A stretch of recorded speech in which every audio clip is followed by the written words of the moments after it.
அனைவருக்கும் வணக்கம். இன்னைக்கு ஷார்ட் 17 பார்க்கலாம். அறம் பெருகும் தமிழ் படித்தால் அகத்தில் ஒளி பெருகும், திறன் பெருகும், உரம் பெருகும், தீமைக்கெதிர் நிற்கும் என்று கூறியவர் யார்? பெரும் சித்திரனார். ராமானுஜம் கணித அறிவியல் நிறுவனம் நிறுவப்பட்டுள்ள இடம் எது?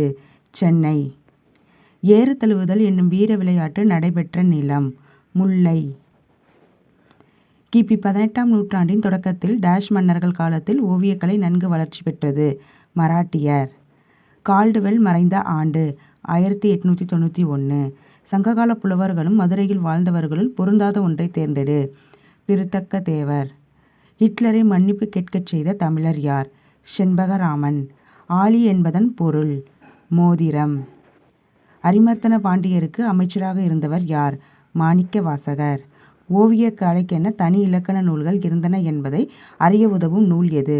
சிலப்பதிகாரம். Okay, thank you friends.